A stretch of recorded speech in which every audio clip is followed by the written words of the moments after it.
Well, good evening, comrades, and welcome to tonight's Labour Left Alliance education session, part of our series on revolution and counter-revolution in the 20th century.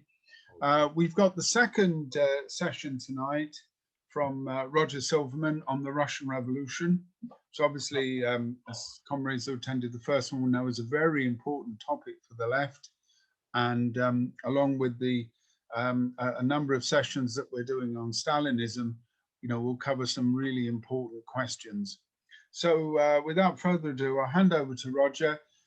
Just to remind you of the usual format that we have, Roger will speak for probably around about 40 minutes or so, introduce the topic, and then we'll throw it open to questions and discussion. If you want to ask a question or make a contribution at all, please use the raise hand function, or if there's a problem with that, use the question and answer button. The chat is a little difficult to follow, so it's probably easy if you want to come in to use the question and answer or the raise hand function, and then I'll convert people into panelists and they can make their contribution. Okay, so I'll hand it over to Roger now on the Russian Revolution. Thanks, Roger. Okay, thanks, comrades. Good to see you. Right, as you will remember from last week, I'm just going to carry on straight from there. If the events of 1917 were amazing and miraculous, then the years that followed were among the most intense and convulsive in history. The first task of the new Soviet order was to stand guard against bureaucratic encroachments by enforcing the strictest measures, including all those principles of workers' democracy that had been enacted by the workers of the Paris Commune in 1871 and subsequently underlined by Marx. These were no standing army, but the armed people. Election of all officials by the workers' organizations with the direct right of recall. No official to receive a wage higher than that of a skilled worker, and popular participation in all administrative duties, direct management and control by the Soviets. When everybody is a bureaucrat, then nobody is a bureaucrat, as the slogan went. So power was at last concentrated in the hands of democratically elected representatives of the urban workers and of soldiers recruited from the peasantry. But for how long could they hold it? Now, we ended part one of this series with the words, "In the hour of danger that was approaching, it was the active support of working people throughout Europe that was the crucial factor in saving the revolution from defeat." Now, today, that may sound like pure rhetorical speechifying, but it was not at all fanciful for the Russian workers to rely on their brothers and sisters throughout Europe to come to their aid, because in those days it was an absolutely reasonable, practical, and almost commonplace assumption that had led them to place their struggle firmly in the context of a Europe-wide revolution. After all, as late as in November 1912, at a meeting of the Extraordinary International Socialist Congress at Basel, the Socialist International, which was, after all, not a fringe sect, but the established voice of millions of organized workers throughout Europe and beyond, had unanimously warned the ruling classes of Europe with the following resolution: let the governments remember that they cannot unleash a war without danger to themselves. Let them remember that the Franco-German War was followed by the revolutionary outbreak of the Commune, that the Russo-Japanese War set into motion the revolutionary energies of the peoples of the Russian Empire, that the competition in military and naval armaments gave the class conflicts in England and on the continent an unheard of sharpness and unleashed an enormous wave of strikes. It would be insanity for the governments not to realize that the very idea of the monstrosity of a world war would inevitably call forth the indignation and the revolt of the working class. The proletarians consider it a crime to fire at each other for the profits of the capitalists, the ambitions of dynasties, or the greater glory of secret diplomatic treaties. Hollow words, true, as it soon turned out. But in actual fact, within months of their own uprising, revolution really was raging throughout Germany, Austria, Hungary, Poland, Italy, France, and elsewhere. As the British Prime Minister Lloyd George wrote in a confidential memorandum, the whole of Europe is filled with the spirit of revolution. The royal dynasties of Europe were rudely dethroned as the Hohenzollerns and the Habsburgs followed the Romanovs into oblivion. George V of Britain refused sanctuary to his cousin Nicholas, the Tsar of Russia. By the way, another cousin of his was Kaiser Wilhelm, likewise overthrown. But George V refused sanctuary to the Tsar and abandoned him to his fate for fear of revolution in Britain.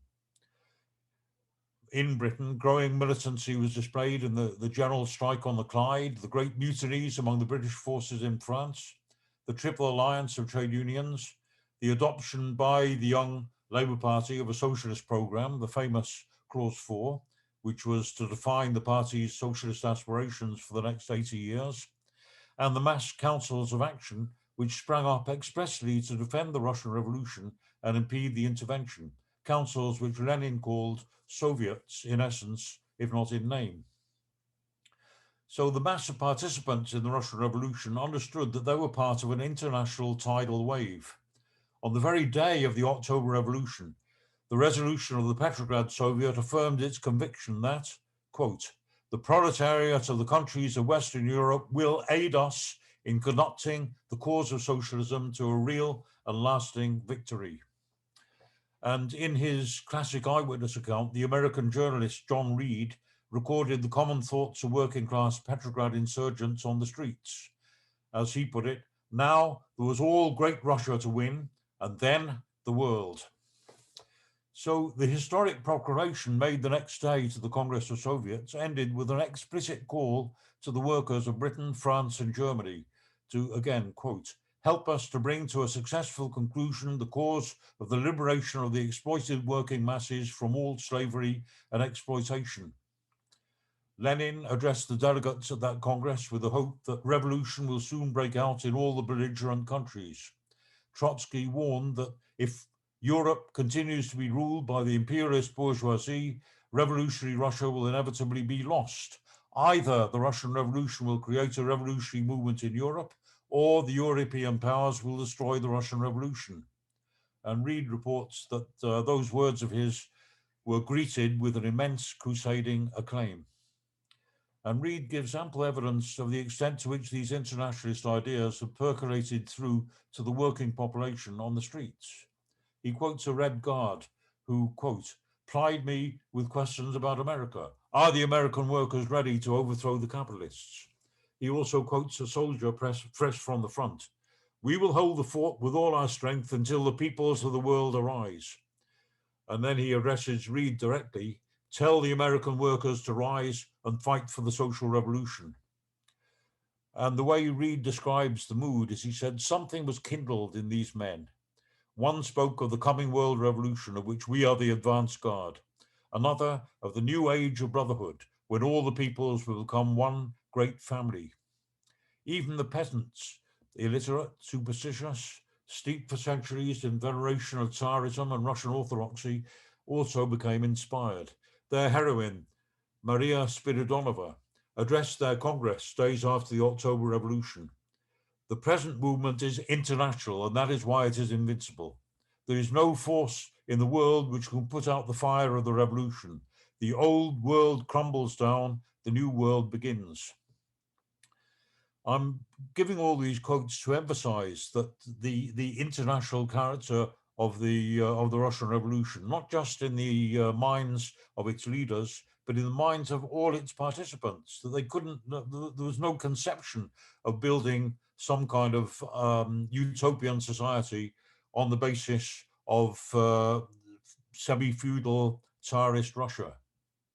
The Bolsheviks knew that ultimately their only strength lay in the common class interests of workers everywhere. They granted autonomy and the right of secession to all the nations of the former Great Russian Empire. They chose to suffer, as we'll see later, the humiliating terms of the Brest-Litovsk peace treaty with Germany, ceding large areas of its territory and provoking a crisis within the party and a government split with their left social revolutionary allies, rather than break the faith of the people and allow them to drift into the clutches of the White Terror. They made open appeals for peace. They renounced all claims to booty and annexations. They published the secret treaties to expose to the workers the real interests of the capitalist governments. Their supreme task was the foundation in 1919 of the Communist International, the World Party of Socialist Revolution. So no one reading Lenin's writings and speeches at the time could doubt the spirit of international solidarity pulsing through his veins and embodied in his every word. Again, I'm going to give another quote. He emphasized that, quote, without aid from the international world revolution, a victory of the proletarian revolution is impossible. We did our utmost to preserve, he said later, the Soviet system under any circumstances and at all costs, because we knew that we are working not only for ourselves, but also for the international revolution. And in March 1918, he wrote that there could be no hope of the ultimate victory of our revolution if it were to remain alone. If the German Revolution doesn't come, he said, we're doomed. And he was even prepared to sacrifice the accomplished victory in backward Russia if that was the price to be paid for a successful revolution in industrial Germany. In an emergency debate in 1918, for instance, over whether or not to seek a peace treaty with Germany, Lenin had even said, if the German movement is capable of developing at once in the event of peace negotiations, we ought to sacrifice ourselves. Sorry, if the German movement is incapable. We ought to sacrifice ourselves, since the German revolution will be far more powerful than ours. It is not open to the slightest doubt that the final victory of our revolution, if it were to remain alone, if there were no revolutionary movements in other countries, would be hopeless. Our salvation from all these difficulties is an all-European revolution. I think I made my point, but we do need to emphasize that in the light of subsequent history and the ridiculous pretensions of Stalin that he would create socialism in one country. Just as the Russian workers, soldiers, and peasants understood that their revolution was doomed without international support, so too the world's capitalists understood that the October Revolution constituted a mortal threat to their own survival. Suddenly, the rival powers that had spilt the blood of millions for the previous 4 years in the scramble for markets joined together in combined attack on their common enemy. Early in 1918, British naval forces landed in Murmansk on the flimsy pretext of helping to defend the gains of freedom won by the revolution against the iron hand of Germany. Within days, they were in fact marching south on Petrograd, disarming the workers and shooting local Bolsheviks. In April, the Japanese landed at Vladivostok, and an Omsk all-Russian government was set up, an alliance initially of cadets, Mensheviks, and SRs, which, having no forces to rely on other than Tsarist officers, was shattered after 2 months by a coup installing Admiral Kolchak as dictator. And meanwhile, Germany occupied the Ukraine in collusion with White Guard generals Krasnov and Wrangel. While the Allies screamed that Lenin and Trotsky were German agents, Germany countered that in the Bolshevist movement, the hand of England is seen, because they said by these movements, England has gained much, since owing to Bolshevik phrases and money, the strike movement was called forth in the Central Empire. Of course, the police mentality sees in social clashes only the malevolent plots of conspirators. Every major capitalist power, and many minor ones too, joined in the rush to smash the Russian Revolution. It was officially admitted, for instance, that the Northwestern Baltic government was organized by the British General Marsh in 45 minutes' time. So soon the occupying forces had replaced their initial claims with the hackneyed pretext that they were assisting the vast portions of the population struggling against Bolshevik tyranny. Respectable British diplomats and officers on the spot, however, more sensitive to the mood of their subordinates, revealed the true situation. For instance, Colonel Robbins of the British Embassy in Moscow telegraphed home in March 1918 of no organized opposition to Soviet government. Kerensky's revolt had been crushed in hours, and in April the Don Cossacks mutinied, murdering the hated General Kornilov and driving their hetman, that's their chieftain, Kaledin, to suicide. And Colonel Robbins again wrote, "Death, Kornilov verified, this final blow organized internal force against Soviet government." The British secret agent Bruce Lockhart admitted, again a quote, "I had little faith in the strength of the anti-Bolshevik Russian forces.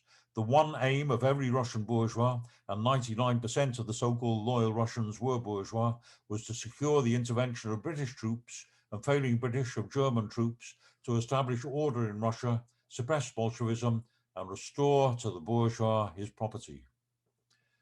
Another gentleman, Colonel Sherwood Kelly of the Siberian forces, said, quote, "I formed the opinion that the puppet government set up by us in Archangel rested on no basis of public confidence and support and would fall to pieces the moment the protection of British bayonets was withdrawn."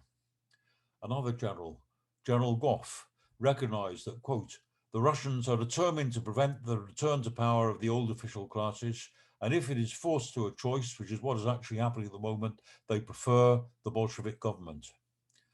Count Kokutchev, for the Whites, put it even more delicately. He said, "Without intervention, we cannot get through, for while the moderate element exists, it is not concentrated." Meanwhile, the counter-revolution could hardly offer the people of Russia a very alluring program. This was the program, in the words of Count Kudovchev. He said, "To start with, it is clear that you must have a military dictatorship, and afterwards that might be combined with a business element." The unspeakable atrocities of the White Guards, Denikin, Kolchak, Yudenich, Wrangel, etc., reflected the panic of a doomed elite. Wrangel boasted that after shooting one red prisoner in 10, he would give the others a chance to prove their patriotism and atone for their sins in battle. So therefore, that means that most white soldiers were actually press-ganged red prisoners. What crushed the white generals was not superior force of arms, but mass desertions, mutinies, and constant uprisings in occupied areas. For instance, in Arhangelsk, in Ukraine, in Kuban, and elsewhere. And the Red Army grew to become a militia of 5 million workers and peasants. But the Bolsheviks understood that their ultimate strength lay in the power of workers' solidarity. The Socialist International, as we've said, had to its eternal shame, betrayed its ringing call in 1912 for European-wide general strike in the event of war. So the revolutionary government granted autonomy and the right of self-determination up to and including secession to all the nations of the former Great Russian Empire.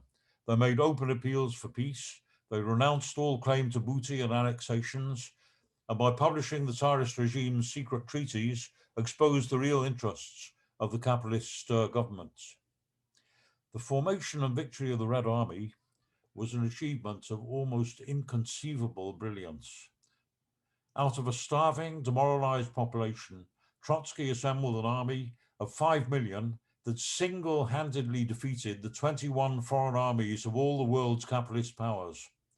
He noted, by the way, that in 3 years, in his train going from one front to the other during the Civil War, he says, in 3 years, we circled the Earth 5.5 times in the mileage that they covered. Of course, this was not achieved by smiles and kindness.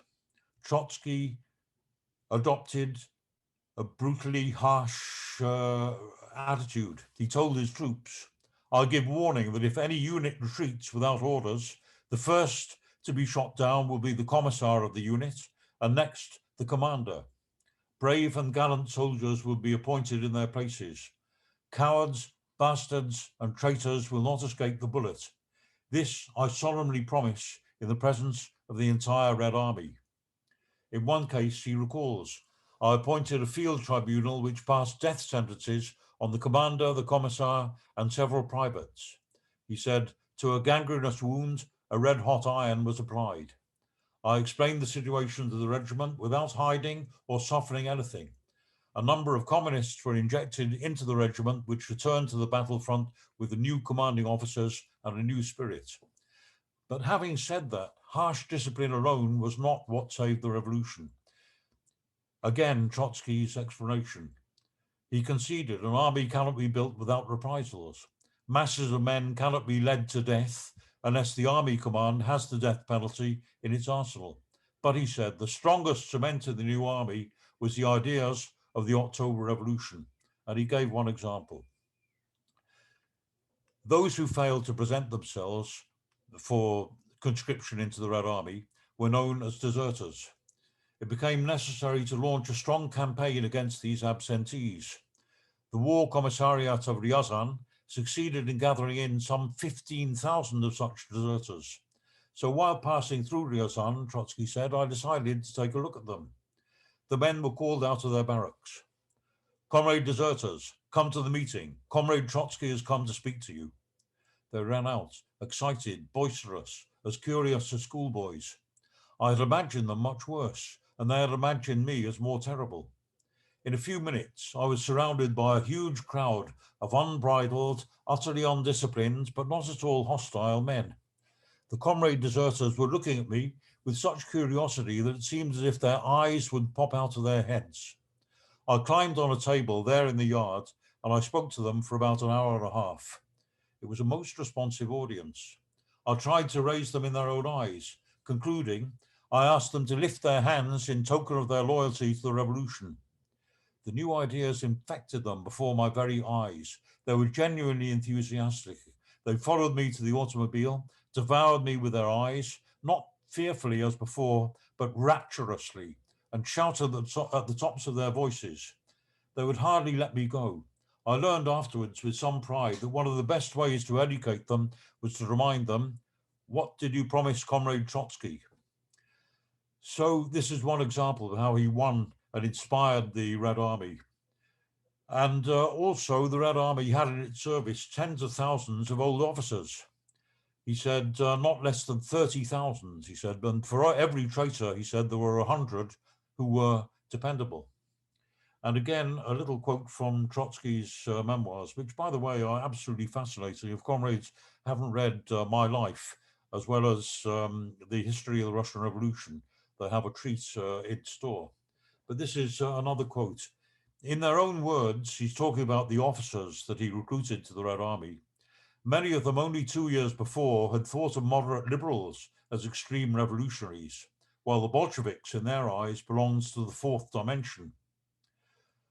We should indeed have a low opinion of ourselves and of our party, I wrote against the opposition at that time, of the moral force of our idea, of the drawing power of our revolutionary morale, if we thought ourselves incapable of winning over thousands and thousands of specialists, including military ones.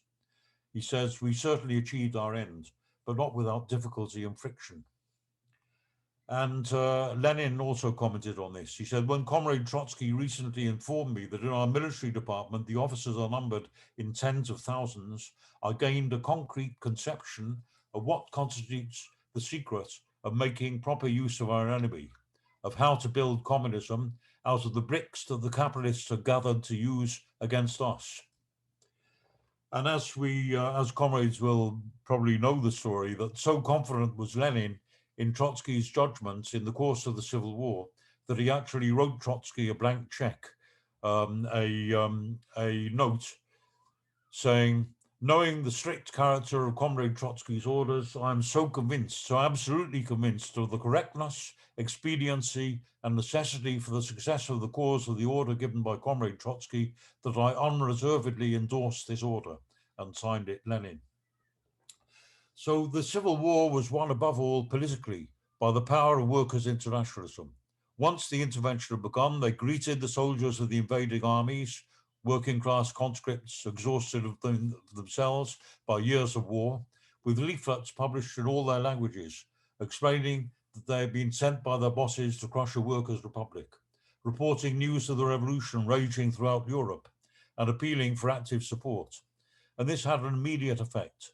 Russia was starved of arms. At one point, only a small area surrounding Moscow and extending barely to Petrograd had been in the hands of the Red Army.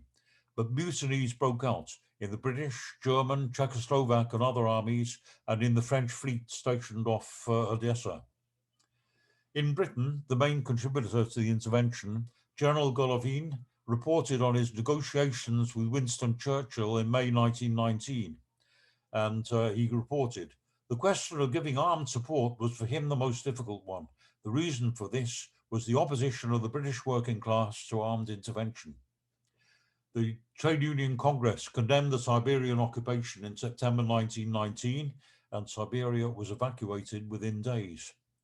In May 1920, workers on London's East India docks refused to load the Jolly George ship with hidden cachements of arms for Poland. Mass demonstrations were held throughout the country, and a joint meeting of the TUC, the Labour Party, National Executive, and the Parliamentary Labour Party, just imagine that, threatened a general strike unless the intervention was called off. The intervention stopped most abruptly, and the Red Army actually had no difficulty in clearing up the native Tsarist relics within a few weeks.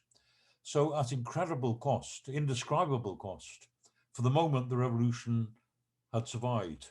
The capitalist chain around the globe had been broken. The world revolution had begun. But it was at its weakest link that the imperialist chain had snapped. The most revolutionary working class in the world had taken power earliest in a country of age-old backwardness, with little industry, low productivity, long hours, mass illiteracy, and a per capita income about 1/10 of that of the USA. Less than 10% of the population were wage earners, and a far smaller proportion of heavy industrial workers. That was before the Civil War.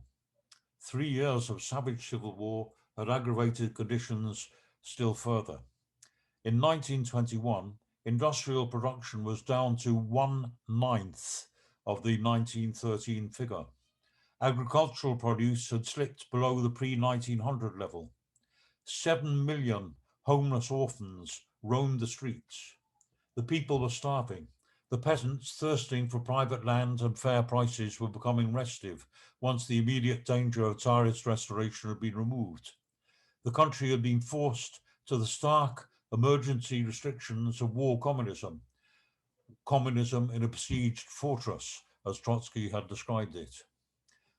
Now, these, obviously, were conditions not of socialism, but of barbarism. Grain requisitioning at bayonet point, famine which brought in its wake cases even of cannibalism, malaria, over-hasty nationalization, payment in kind, militarization of labor, the scarcity of finance, technical expertise, and spare parts.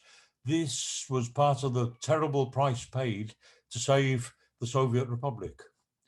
Their country was already steeped in age-old backwardness, with only pockets of industry, low productivity, long hours, mass illiteracy, etc. But by the time they emerged from 3 years of civil war and foreign armed intervention, Russia was plagued with starvation, epidemics, the scarcity of finance, of technical expertise, and just a state of, as I say, virtual barbarism. And as soon as the exigencies of the civil war had ended, the hard-pressed peasantry revolted. At Kronstadt, and I'm going to say a little more about that later, formerly the rock-solid proletarian fortress of the revolutionary sailors, a disaffected body of newly conscripted peasants drafted from the rear mutinied. And throughout Russia, riots broke out. So critical was the danger to the revolution, and again, I'll speak a little later on this, that the 10th Party Congress in March 1921 was compelled to resort to the emergency expedient of temporarily forbidding factions within the party, a measure quite unprecedented even at the crucial moment of the October Revolution itself, when even dissident members of the Bolshevik Central Committee were able, with complete impunity, to campaign openly against its decision to call the insurrection. So after 3 years of civil war and war communism, soon things were to give way to the retreat of the new economic policy. The failure of the revolution in Germany and Europe had posed an impossible dilemma. War communism had reached way beyond its limit. The vanguard of the working class had perished. The ranks were exhausted. The harsh controls of that period had tightened to breaking points. They had to snap. concessions could no longer be avoided. So in the brief period of transition, fractious splits were opening up. All the challenges and protests and outcry came within this brief interregnum. The trade union dispute, the ban on factions at the 10th Party Congress, and of course the Kronstadt revolt. They all hinged on the imposition of war communism to breaking point until the chains snapped and a demoralizing period opened up of indulgence towards the so-called net men, the people who prospered and got rich quick, if you like, on the concessions that were granted in trade and production. Of the kulaks, that is the rich labor employing peasants, and a whole era of bureaucratic greed opened up. As Trotsky explained, the so-called Kronstadt Rebellion was not the first petty bourgeois anti-Bolshevik movement to take place during both the Civil War and the Revolution. It was one of many peasant revolts. Newly published archive material, by the way, since the fall of the Socialist regime, confirms the split between the older generation of soldiers and sailors at Kronstadt and the raw peasant recruits who are agitating against war communism. It also confirms the hostility of the Petrograd workers to the Kronstadt revolt and the support for it, material support as well as moral support by counter-revolutionary forces. The former Tsarist prime minister and finance minister, and by now the director of the Russian bank in Paris, Kokovtchev, he transferred 225,000 francs to the Kronstadt rebels. The Russian Nation Bank transferred 200,000 francs. The French Prime Minister, Briand, during the meeting with the former ambassador of Kerensky's government, Malachov, promised any necessary help to Kronstadt. And also at that period came the 10th Congress and the ban on factions. Now, we can wring our hands, we can regret those measures. But in such barbaric conditions, what prospect could possibly exist for the flowering of a democratic socialist civilization? What's surprising is not that the revolution suffered gross, hideous, monstrous distortions and eventually survived as a grossly mangled caricature under the jackboot of a vile ruling clique. That's not what was surprising. What is surprising is that it was not immediately overrun and crushed underfoot by a victorious imperialism. As I've demonstrated by the quotes I gave below, Lenin and Trotsky and John Reed and all participants in the revolution understood, they took it for granted, that without an extension of the revolution to the West, then the Russian Revolution was doomed. It's quite legitimate to pinpoint these harsh measures of dictatorship as the incipient template for the horrors and brutalities of the Socialist tyranny. But they were imposed by an immediate and harsh reality, themselves a product of the isolation of the revolution. The only possible relief of the intensifying agony lay, as I've said, in the spread of the revolution to the West. And lacking a Bolshevik leadership steeled in struggle, the revolutionary wave which did sweep Europe had finally subsided. The failure of the German Revolution in 1923 marked a decisive turning point. Victory in a socially and industrially developed country could have come to Russia's rescue, but in a state of retreat, isolation, and hostile encirclement, bitter concessions to foreign companies, native entrepreneurs, and a privileged intelligentsia became unavoidable. So the stringent imposition of war communism gave way to an era of more loosely controlled license and indulgence, private entrepreneurship under a more relaxed variant of state control, the enrichment of a layer of kulaks and yetmen, a widening of wage differentials, which was strictly limited at first to a differential of 4-1, but soon to swell, of course, beyond control to the enormous, obscene differentials that was reached under Stalinism. A temporary but bitter retreat which was imposed by the necessities of isolation. One stock vilification of the revolution is the insinuation that it was Lenin, Trotsky, and the Bolsheviks who had paved the way to the monstrous successes of Stalinism. And this is, in fact, standing the truth on its head. It was a fundamental principle of Marxism that the state itself was a barbaric relic, an instrument of class oppression, which would begin to wither away from the very inception of the workers' dictatorship. The government over people would be superseded by the mere administration of things. But once the revolution found itself stranded within the confines of a backward semi-feudal Russia, how was this principle to be applied? In such conditions, a smooth transition to a classless and stateless society was inconceivable, and that's precisely why Lenin and Trotsky had placed the utmost priority on the urgent spread of the revolution to the more developed Western countries. It's significant in this regard that when a communist regime briefly held power in Bavaria, Lenin's first piece of advice was to introduce a 7-hour working day to give every worker the opportunity to participate in administrative duties and to check incipient bureaucratism. But didn't the Bolsheviks suppress rival parties? No. At first, no. The first government established by the October Revolution was actually itself a coalition of two parties, as I mentioned last time, the Bolsheviks and the left social revolutionaries representing the poor peasants. At first, even the capitalist parties, apart from the fascist Black Hundreds, were left free to organize.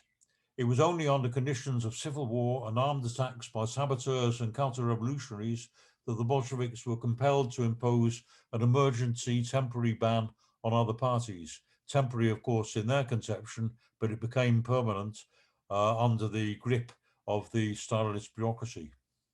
The working class was ruling in conditions of weakness and exhaustion. Already a tiny section of the population, it had been decimated by the civil war, the intervention, and the famine, in which another 5 million people had died. It had to work long hours in excruciating conditions in the effort to reconstruct a devastated economy. Vile elements were crawling out of the crevices once the harsh regime of war communism had been replaced by the new economic policy. Worse still, in the extreme conditions of a backward and isolated Russia, there was no alternative to enlist the services of the administrative personnel of the old Tsarist regime, luring them back by conceding to them, as I mentioned, a relaxation on the limit to their payment to allow, as I say initially, a maximum wage differential of 4-1, a concession which was frankly admitted by Lenin to be a capitalist differential. That's what Lenin meant when he complained that we still have the same old Tsarist state machine today with the thin veneer of socialism spread on top. So demoralized at the isolation of the revolution and nauseated by the antics of the netmen, speculators, kulaks, profiteers, black marketeers, etc., and taunted by the return of a triumphant bureaucracy, it is hardly surprising that the Russian working class fell victim under the darkening shadow of a new form of despotism.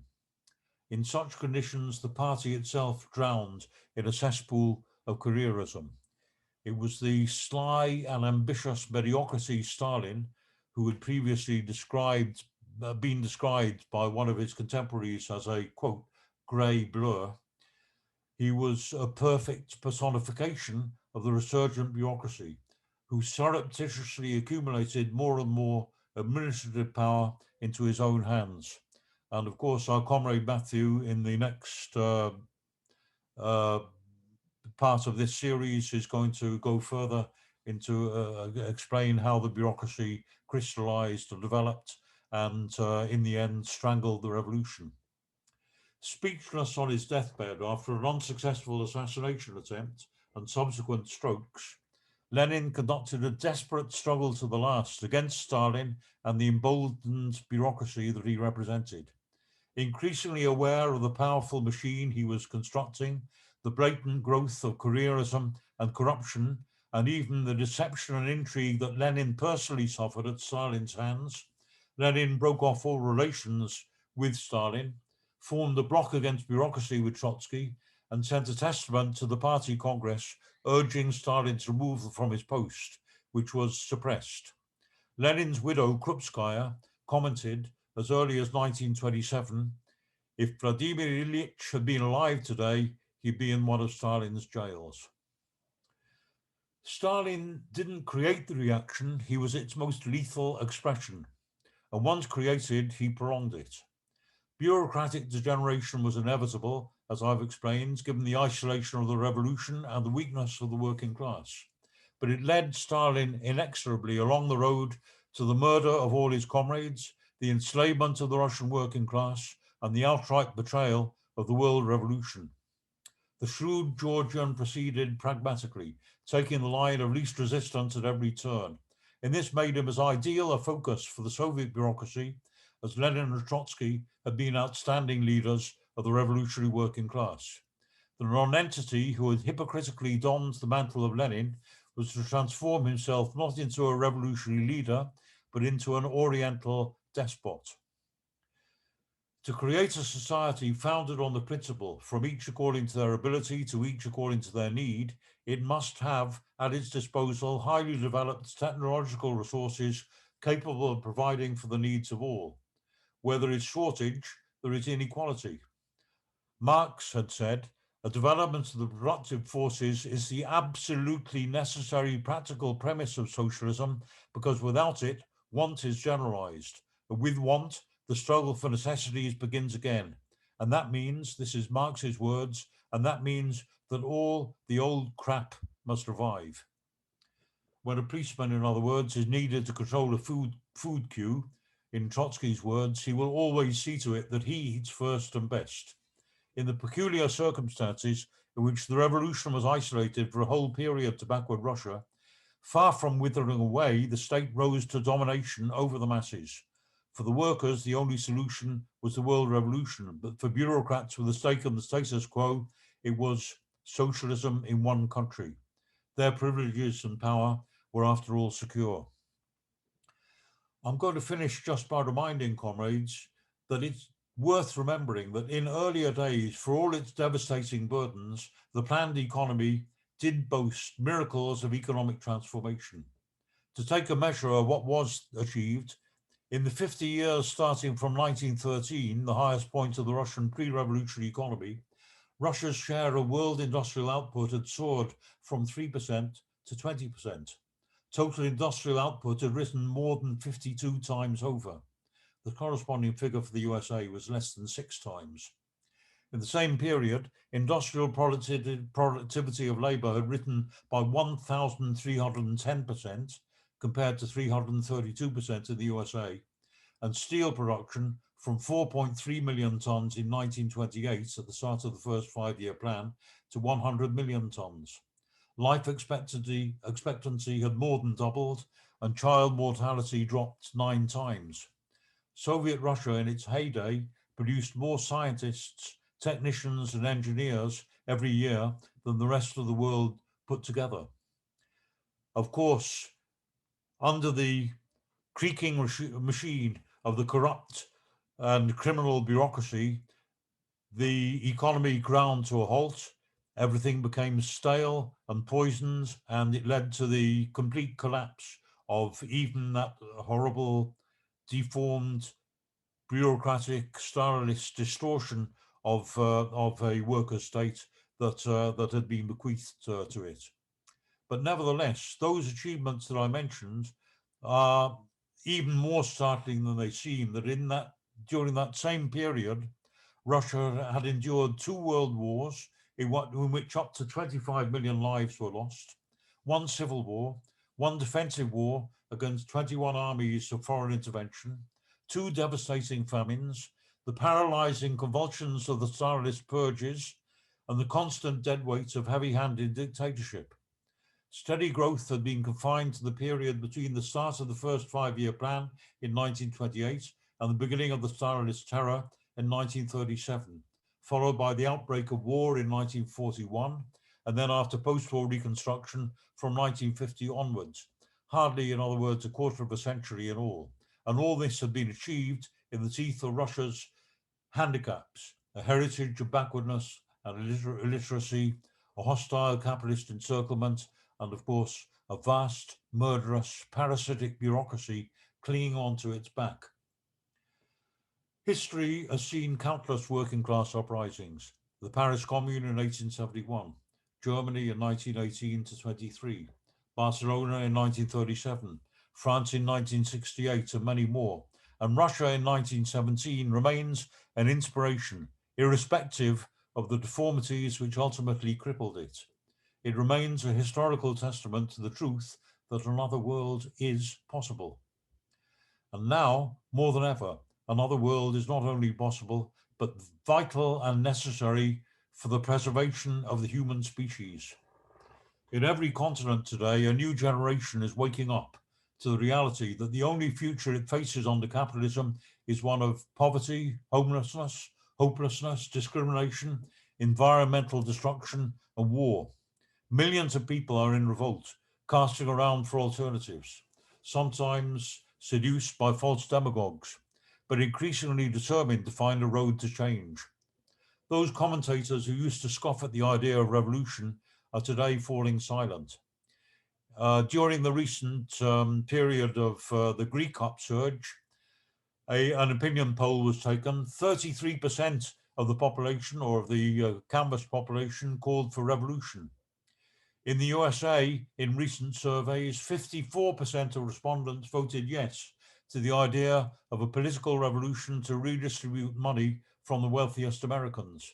And that included, by the way, 68% of Afro-Americans, 65% of Hispanics, and most heartening of all, 68% of 18 to 29-year-olds. The revolution we can see developing around the world today, from Latin America to the Black Lives Matter revolts in America and throughout the world, to Belarus, to all the countries practically of Africa, to Thailand, to Myanmar, to India. We see a huge tidal wave of the masses looking for a way out, looking for a new world. And the lessons of the Russian Revolution are absolutely vital to find a way forward for them out of the deadlock in which they find themselves now. So it's time, therefore, to rescue the Russian Revolution from the history books and return it to its rightful place as a guide to action. So I'll finish on that note, comrades. Thanks for listening. Thanks very much, Roger. Very interesting talk. Good summary in a very short space of time. And I say I particularly like your emphasis on the international revolution. In particular, the idea that workers throughout the world saw the Russian Revolution as their revolution. I recall reading, I think it was an account by Radek of meetings that were held in Petrograd in November 1918, when they heard the news of what was happening in Germany and the idea that the German workers were beginning their revolution, but not as a series of national revolutions, but as the beginning of an international revolution. So I'd like now to ask comrades to come in. If you'd like to make comments and questions, the usual format. So I'll ask Matthew Jones to come in now. Okay, Matthew? Okay. Hi, comrades. I think thanks to Roger for his introduction. I thought it was good. I mean, obviously, the problem is, of course, we've got a huge amount to cover in a quite a short time.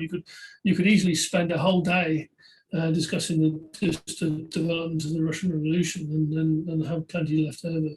Never mind half an hour.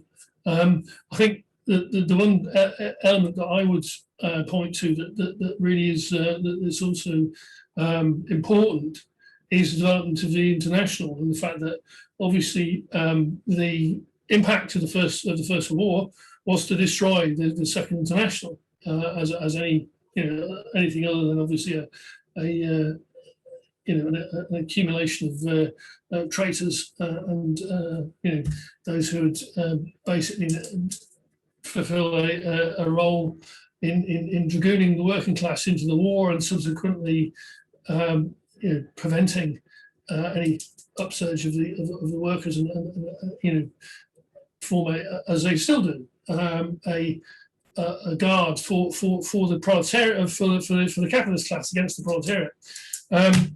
And so, in terms, I think one of the really important aspects of the Russian Revolution is the formation of the Third International, and it's certainly its first 4 congresses in which there's this discussion. And in terms of looking at, what can we draw from that, and both the positives and the negatives, and I think that in terms of the debates and so on, and also of course some of the errors that were made in terms of we did go earlier through the piece in Germany, in terms of the efforts of Luxembourg and Liebknecht to establish their organisations, in which they actually missed out a series of opportunities. Roger speaks of the final effort in Russia, in Germany in 1923. Of course, there were a series of efforts, in Germany, as you would expect, and all of them failed in one way or another, at some cost. But of course, then as I say, I think it's then also, of course, the importance of having that experienced cadre in Russia who've been through 1905 before 1917, and therefore you have that cadre which is irreplaceable, particularly under those conditions. And then, of course, things like the experience in Italy, in which the majority of the Italian Socialist Party, the PSI, actually declared for the Comintern, but instead of actually sort of taking the entire organisation and throwing out the right wing, they split it and took a section. Of course, that always costs, and it did cost. It's sort of tactical and strategic naivety that existed within the bits of the Third International, an establishment obviously of you can look at, say, the British Communist Party, which is always sort of reviled, and in my view, quite rightly, as probably the worst Communist Party in Europe. It was the one that was used by Stalin to move the expulsion of Trotsky in 1927. That wasn't an accident; it was because it was expendable, with a relatively small membership and basically the worst political level of any of the organisations. But I think that you have to go through is in terms of that sort of that experience of the Third International, because subsequent to that, the other impact of Stalin is actually to slaughter, to kill that precious experience and political cadre, both not just in Russia, but also elsewhere. There was a whole series of people and organisations were either destroyed or beheaded by Stalin and his henchmen at enormous cost to the working class.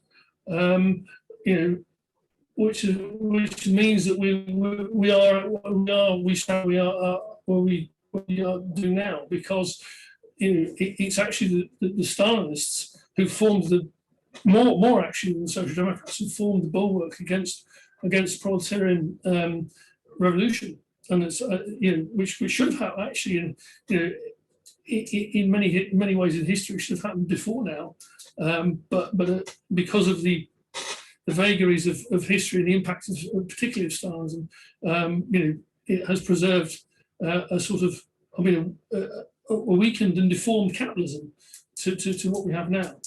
Thanks. Okay, thanks, Matthew. Steve Freeman now. Thank you, Roger.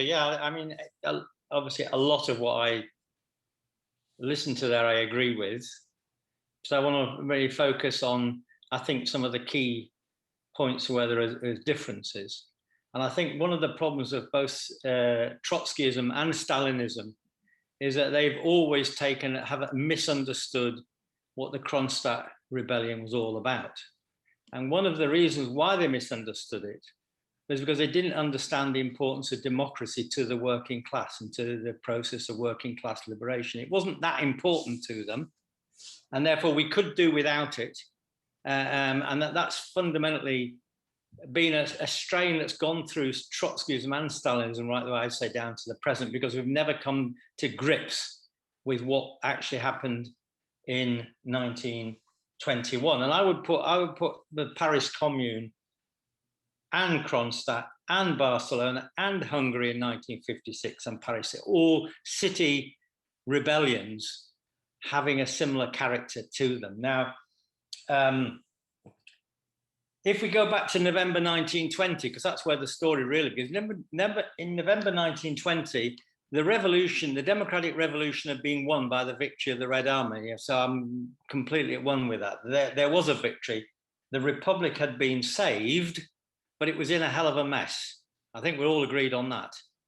But what program was needed to make the revolution succeed? What would you have done if you'd been there in November 1920? Well, obviously, one point is internationalization. I don't disagree with Roger on that. Then, unless the revolution spread to Germany and to the rest of Europe, it was really screwed, basically. It was in a very, very difficult situation. But then could anything have been done in Russia itself to have transformed the situation? I think there were two things that needed to have been done. One was they had to revive Soviet democracy, working class democracy. Now that the Civil War was over, the working class had put up with all sorts of privations and dictatorships and things like that. The working class wanted freedom and democracy. So that was one motive. And of course, the second one was that war communism was a complete failure. It saved the revolution from collapsing, but they wanted capitalism had to revive in Russia. If it couldn't be abolished at that point, capitalism needed to revive, and with it, the working class, because the development of capitalism would mean more people would become wage laborers. Now, that was essentially the program of the Kronstadters.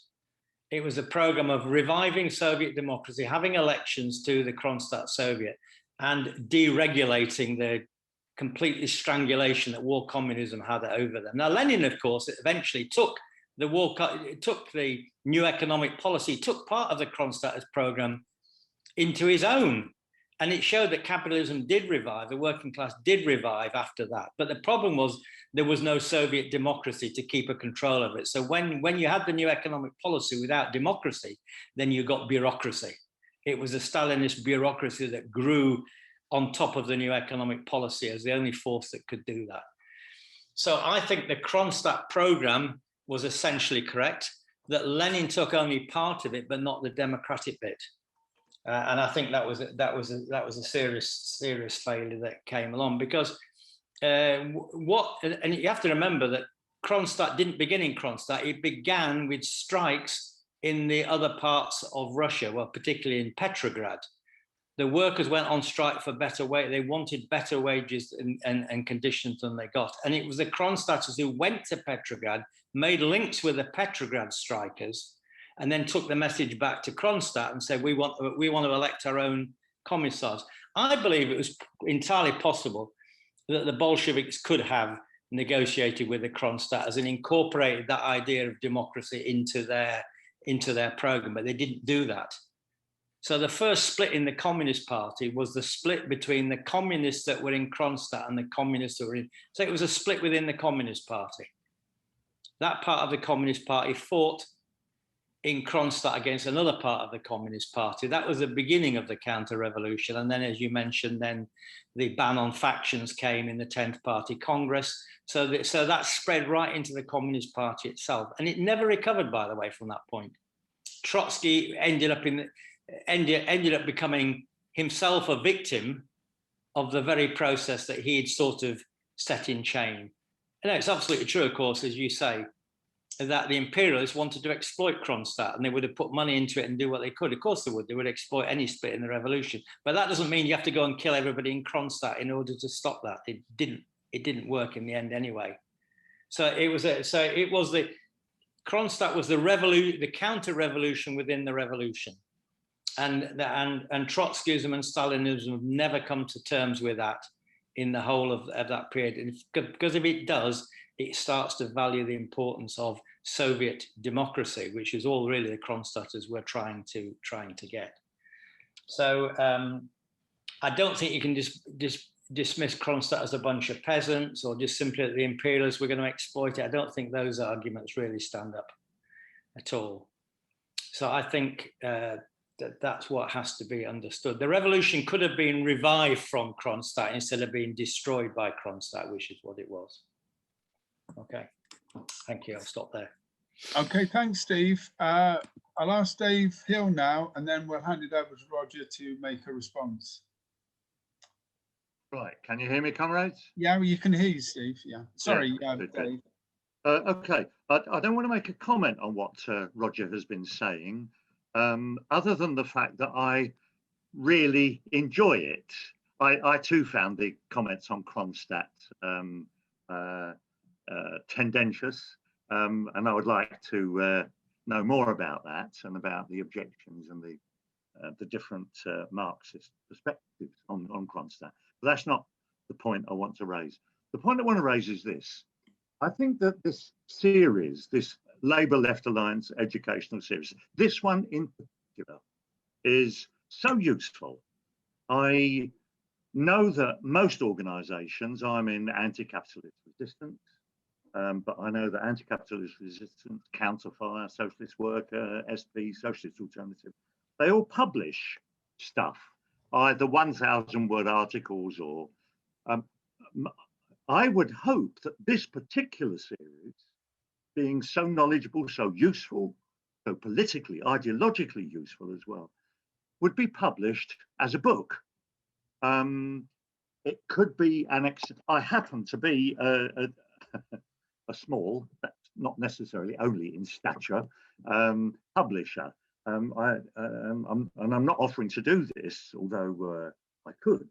But Labour Left Alliance should perhaps publish a couple of books itself.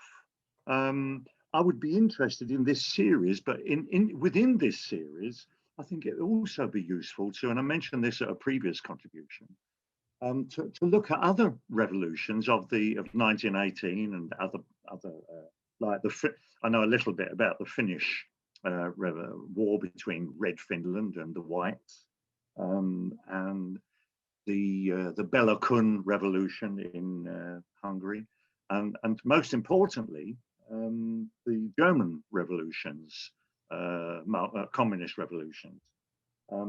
Recently, Tina mentioned the film on Rosa Luxemburg, which I've never seen, directed by Margarita von Trotter. And I looked at it last week.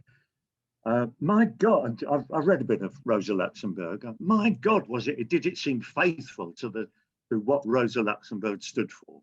I'm sure that other people can criticize that, but my God. And I then read the book. It's about this thing, the comic book about Rosa Luxemburg. And that is based largely on the film as well. And that was very good as well. But I would hope that this series could be published as a book. I could possibly help, like everyone watching this. I'm really overstretched with work, etc., political work and other work. And I would suggest that it would also include things like, as I mentioned, Finland, Hungary, Germany. Also, I was a left photojournalist in Portugal after the Portuguese revolution of 1974, the April revolution, Abril.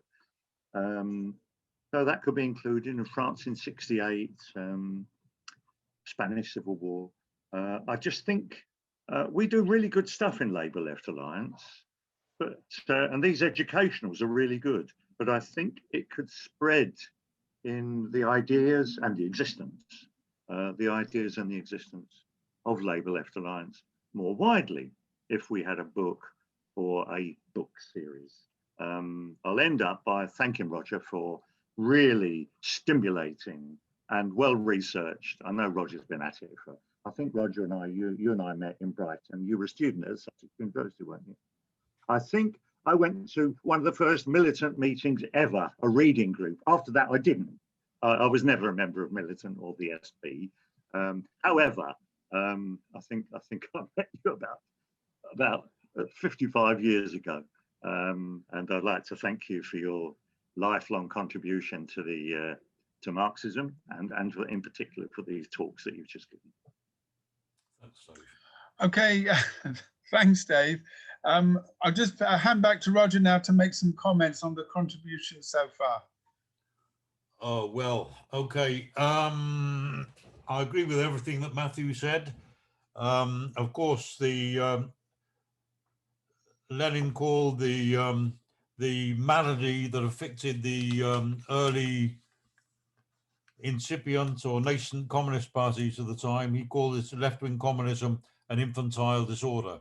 They did make mistakes. They got carried away by the almost, miraculous success of the Russian Revolution, and they thought, quite understandably, they thought that all they needed to do was to wave the banners and clap their hands and sing the Internationale, and that they would create mass parties. But nevertheless, let's remember that the Communist International, when it was formed, I mean, there's been a kind of myth that it was sectarian and ultra left to even form the International, but it consisted of mass parties. It consisted of, no, not in Britain, of course, but it consisted of mass parties in Germany, that the mass of the rank and file of the SPD had formed the independents, and the majority of the independents had voted to affiliate to the Communist International. That's in Germany. In France, the entire Socialist Party, in effect, changed its name and said, we're the Communist Party, and joined the Third International. In Italy, as you said, there may have been mistakes and so on, but it was the mass of the Italian rank and file of the Italian Socialist Party that affiliated. Even the Norwegian Labour Party affiliated to the Communist International, something that isn't widely known. But anyway, I have no disagreement with anything that Matthew said on that. As for Steve, I'm sorry that he's left, but I somehow had predicted that he might raise the issue of Kronstadt. And I do think Kronstadt has to be seen in the context of its time. As he said, oh, you are. Hello, Steve. Sorry. It was part of a wave, as he said, of revolts, but it has to be seen. I've tried to put it into the context of the breakdown of war communism, and those disputes, the only disputes actually, or serious disputes that had ever existed between Lenin and Trotsky in the period after the revolution, was during that window, if you like, that interregnum. The end of war communism, and just prior to the beginning of the retreat, which was the new economic policy. Now, Kronstadt was part of a whole series of revolts, not mainly by the proletariat or certainly by the most revolutionary elements in the proletariat, who'd been exhausted and largely decimated by the Civil War. It was a reaction of new elements who had not participated or not certainly been in the vanguard of the October Revolution. That's not to dismiss them. It's not to deprecate sort of what they're doing, but nevertheless, it would be wrong to see that as the revolutionary proletariat calling out Lenin and Trotsky for their betrayal or anything like that. It was a revolt calling for the concessions, calling for, in other words, a revival of the economy, and that meant capitalist concessions to private enterprise. The whole new economic policy was on the idea that, look at the slogan of Bukharin, for instance, was we should say to the peasants, get rich. It was a concession. It came as a consequence of the isolation of the revolution and the fact that that they had to take a back step. Now, I completely disagree with Steve on one point. So a lot of that I do agree with him about, but I don't agree that it was that somehow Lenin and Trotsky simply didn't understand the importance of democracy I mean, the point is that those concessions were forced by the horrific, barbaric, indescribably impossible material situation in which they found themselves. I don't think it's correct to say that in 1921, what the working class wanted was freedom and democracy. They wanted food, they wanted jobs, they wanted actually the means of survival because of the horrific material conditions in which they found themselves at the time.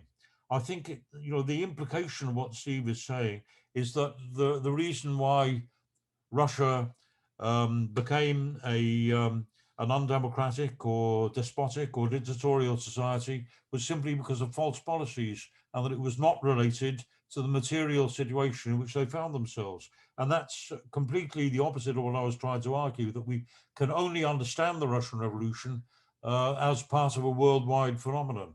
That the Russian Revolution, the Lenin and Trotsky themselves could not conceive that the Russian Revolution could survive without an extension of the revolution to the West. Now, as for, in those conditions, I've already described the brutal harshness, if you like, which Trotsky had to adopt, for instance, in his conduct of the Civil War. When I couldn't shoot deserters. I couldn't. But luckily I was not in charge of the Red Army at the time. Trotsky was. It was a harsh. It was a requirement. It was an imperative of the situation, and Trotsky was equal to the imperatives of the tasks. The one quote that I like from Trotsky is when he said, talking to anarchists, he said, "Oh, you're always worried about authoritarianism. Let me tell you," he said, "there is nothing more authoritarian than a revolution." And you can see what he means. The revolution is forcible compulsion on the ruling class to retreat, and on the working class to mobilize its forces for an almost impossible and unprecedented task. So I still maintain, you can say that there might have been tactical mistakes and so on, and that's an interesting discussion. But the Lenin and Trotsky were revolutionaries. They the policies that were carried through in the conditions of the time were imperatively, if you like, forced on them, compelled on them by the brutalities of the situation in which they found themselves. And I think that that has to be understood. And I think that if the concessions that Steve is talking about would have been made, much as I would have liked to see them, and along with all of us, but they would have led to the complete defeat, rather than, as opposed to the partial defeat that we saw, but the complete and utter defeat of the revolution and the collapse of the Soviet regime. So I'm sure he wants to come back, and I'm sure other comrades will want to speak, and I'll leave it at that for now. Okay, Tina Werkman next. Thanks a lot for that, Roger. That was very interesting discussion. I think both Roger and Steve in that case have in that issue on what came first, the bureaucracy or starvation. It's kind of linked, isn't it? If you don't have they didn't have food to start with, and so to build a democracy or try to build a democracy in a situation where people are starving to death it's an impossibility that Lenin was very much aware of. And for the last week, Roger, and again this week, gave lots of interesting quotes about Lenin not expecting there would be a revolution, because it just didn't look like it at all, and always said, without the Germans, especially without the Germans, it's not going to happen, etc. So I agree with a lot of what Roger said. There were the material conditions, I think, and 17 armies invading. You have the whole of imperialism against you. All united armies, capitalist armies against your trying to build something different, etc.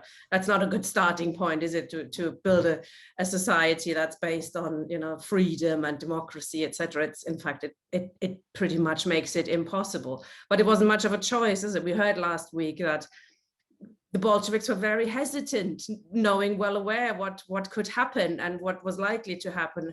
And it didn't matter, things had to change. The old order had to be wiped away. It happened almost spontaneously because the old order couldn't hold, and something had happened, which is interesting for all sorts, how change happens. It sometimes, just needs something really small and not even very organized for quantity to turn into quality and become something very different. Material conditions certainly were playing a huge point there. But I think there's also mistakes were made, and you can say, could it have been done differently? Kronstadt or war communism, that kind of thing. I mean, reading Trotsky on his book Terrorism and Communism is pretty horrible, actually, what he argues for. Sort of the working class, the party substitutes for the working class, the steering committee substitutes for the party, the leader of the party substitutes for the steering committee of the party, etc.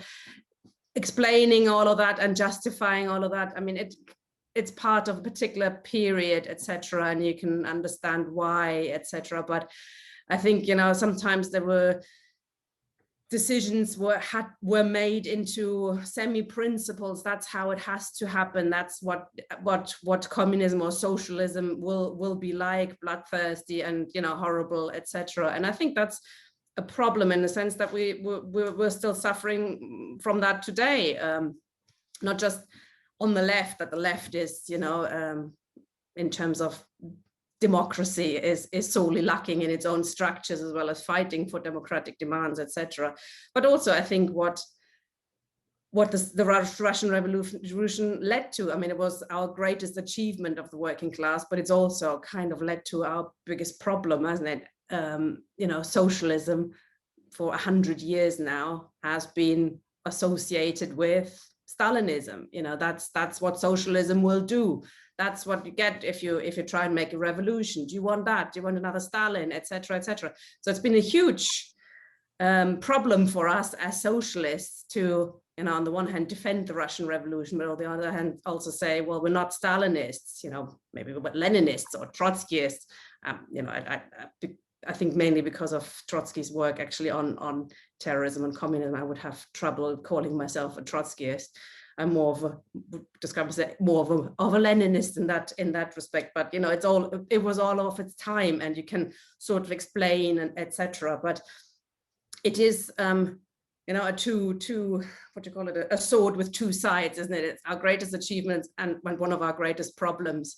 And that's why sessions like this are really important, I think, to understand. It wasn't, that mistakes were made, but that also the material conditions actually weren't ready. It wasn't ready for world communism at the time, was it? We have, I think was it 5-6 years ago that, official statistics show that for the first time, the working class is actually the majority globally, which kind of, actually for the first time, this then becomes, global communism becomes a sort of possibility, that it's, we're not just, individual peasants, etc., working our little plot, etc., but most of us are in a sort of collective way. I mean, it's actually going the other direction again, isn't it? Precarious working situations, etc., where everybody does their own thing. But in general, you have to have an understanding of the working class rather than being a self-sufficient farmer or something. But we have to understand, until we finally win, we will be defeated over and over and over again. So it's important that we understand and learn some lessons from what went wrong. Okay, thanks, Tina. Are there any further comrades who would like to come in? I can bring back Roger sort of in response there, but no one has currently got the hand up. And a couple of comments, Roger, which partly lead on from the discussion, but it's actually about the importance of internationalism, and it really leads on from Tina's point. And I know that you would have covered this last week, I'm sure. It's about the strategy of the Bolsheviks, and indeed the arguments about the international revolution and how important, you know, that was. And many of the discussions that we've had this evening are really about the failure of the revolution to spread. And then that, you know, poses, I suppose, a tremendous problem, because rather like the old saying that, you know, it wasn't the best country to begin to construct any form of developed society, much less one that had been ravaged by war. And your point about it being imperialism's weakest link is also, I think, well taken. But I'd be interested to look at, or to ask you about a point you made about Lenin's own awareness of what was happening. There's a book I remember reading quite a long time ago now, Lenin's Struggle Against the Bureaucracy. I think it's by Lewin, and it may well have appeared in the early 70s. But I'm interested in whether, you know, how far Lenin had sort of theorized what was happening, because obviously the idea of socialism in one country was an impossibility. And then after the failure of the revolutions, all of the concessions that are being made to hold on to the regime and to hold on to Soviet power, faced with these internal and these external enemies. But I wonder if you could develop that point about how Lenin then sees this situation developing, and whether, for example, and this probably links into future sessions on Stalinism, is whether Lenin begins to theorize the possibilities of an internal counter-revolution, so that the bureaucratization that Steve refers to isn't just a sort of tactical problem, it's actually now a structural problem, and it reflects the class nature of Soviet society, particularly the role of the peasantry, but also the NEP men. And so whether you can actually, whether Lenin can foresee a counter-revolution, the overthrow internally, as opposed to you know, external intervention.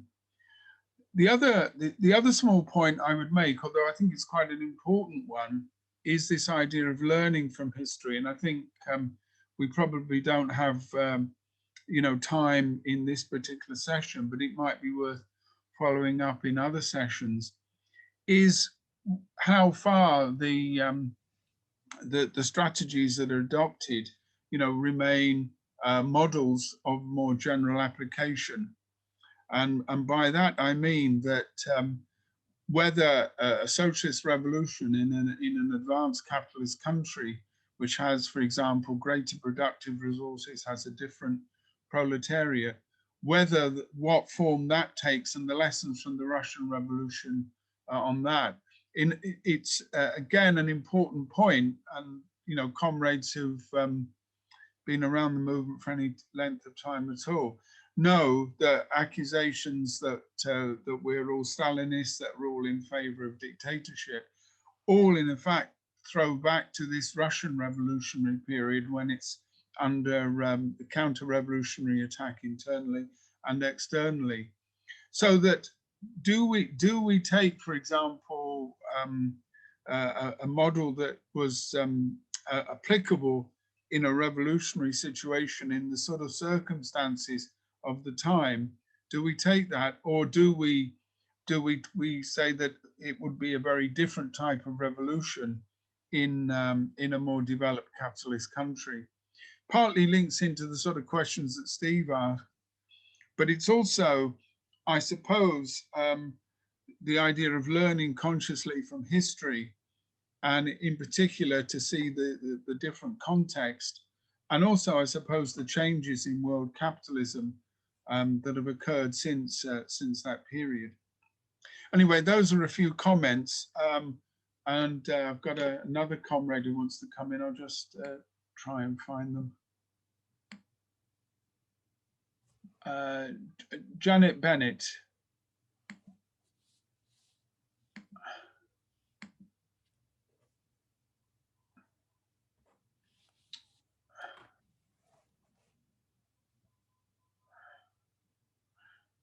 Okay, comrade, if you'd like to come in now, please. I think it was Janet Bennett. Oh, hello, Janet. Yeah. Well, I wondered what people think about the revolution in Cuba. You know, what happened there, because it's still going on. I mean, 60 years last year since the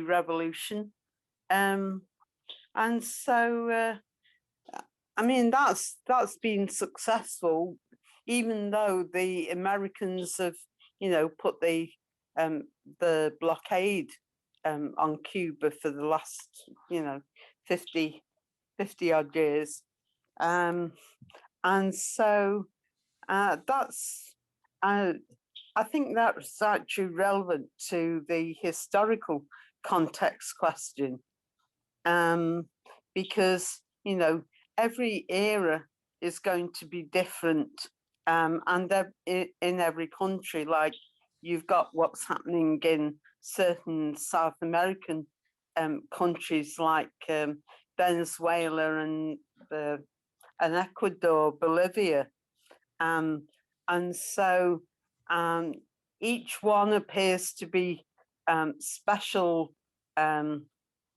or, you know, it's like different conditions for each of those countries.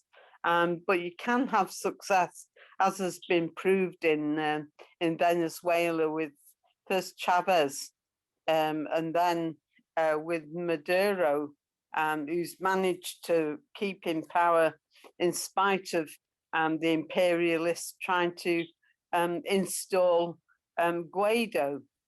I just wondered how that would fit in with the Russian Revolution. Okay, thanks, Janet. Are there any other comrades who'd like to come in now? Last call before I ask Roger to sum up and respond. Okay, Roger, if you could come back and just respond to the comments and questions. Thanks. Okay, just very briefly, thank all the comrades for their contributions, and it really is stimulating.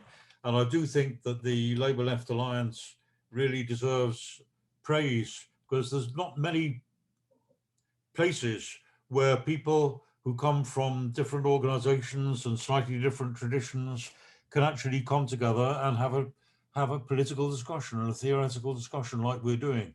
And it's, you know, full support and congratulations to the LLA. And I'm very grateful to them also for giving me this opportunity. A lot of points came up in the discussion, which I'm, you know, apologize, I'm not going to reply to each one, but just to say, most of them centered on this question of democracy. Now, democracy is vital. The idea of that even, never mind Stalinism, the idea that even the situation under war communism is some kind of model for us is, of course, completely abhorrent.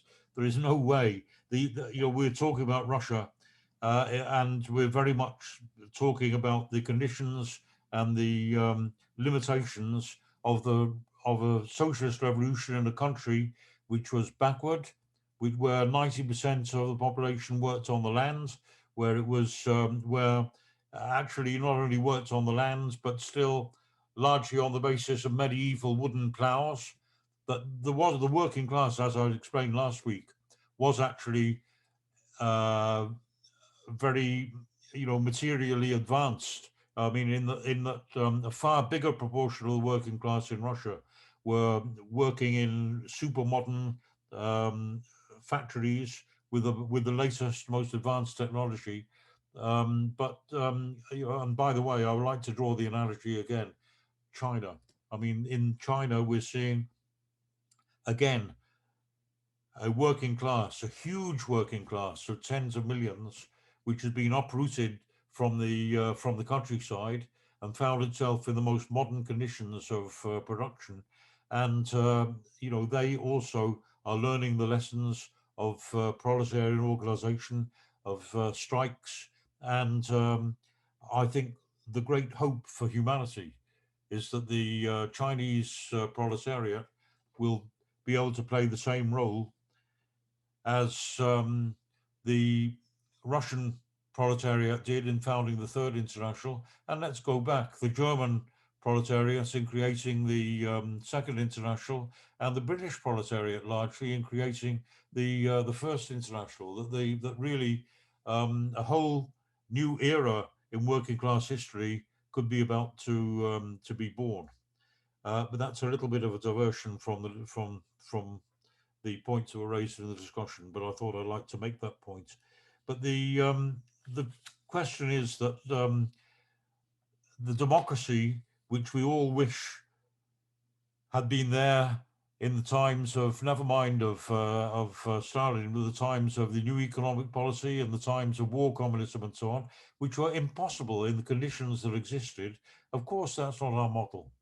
The whole point, and that was Lenin's idea too. That's why he said we must have revolution that spread to the advanced countries. Without the revolution in Germany, specifically, he said, we can't survive. And he didn't just mean materially, he meant culturally, that it would be impossible for socialist democracy to flourish, for a workers' democracy to be built in the barbaric conditions of Russia, but that in the developed conditions in Western Europe and in North America and so on, then then the possibility was there for a development of real socialist democracy. And I think that's the key to everything. The issue that Janet raised about Cuba is very interesting, and it is a huge testament to the socialist planning that Cuba has managed to survive. You know that even 30 years after the collapse of Stalinism in Russia, that it was able to maintain itself, and it is remarkable. And it's not something that I think could have been predicted that it would have succeeded in doing that. But I think we do have to say, despite the huge advances, the fact that its health system is a model to the whole world, the fact that it organizes solidarity, practical solidarity with the peoples in of Africa and of other countries in Latin America in their fight against capitalism and their fight to take control of their destiny in their hands and so on. It's a huge tribute to the socialist economic base, but it has never been a workers' democracy. It was from the beginning. When Castro led his guerrilla forces into the cities, it was on the basis of leading an army. It was a bureaucratic system from the beginning. Of course, a benevolent bureaucracy, and of course one that's like in Russia, despite all the flaws, nevertheless built an economic base which was completely could not be rivaled by any capitalist system in those conditions. But nevertheless, it's a bureaucracy. There is no democratic control of the regime in Cuba either, and the same is true, of course. The same is true with Maoism in China. The Red Army marched into the cities and imposed control, and actually suppressed movements of the working class in the cities at the end of the Civil War. I think that I've run out of points to make now. I'll thank the comrades for what's been a really stimulating discussion.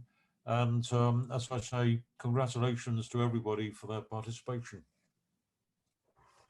Okay, thanks, Roger, and thanks for all the comrades who've contributed. Some of the points that were made about looking at revolutions in other countries, particularly in the post-war world, I think will be looked at in a new series which will take place later in the year. I'm sure we'll get comrades to talk about those topics. They're certainly very important. So I know that we have a comrade speaking about China towards the end of the sessions, and the other revolutions in the former colonial countries, the anti-imperialist movements, will obviously be taken up as well.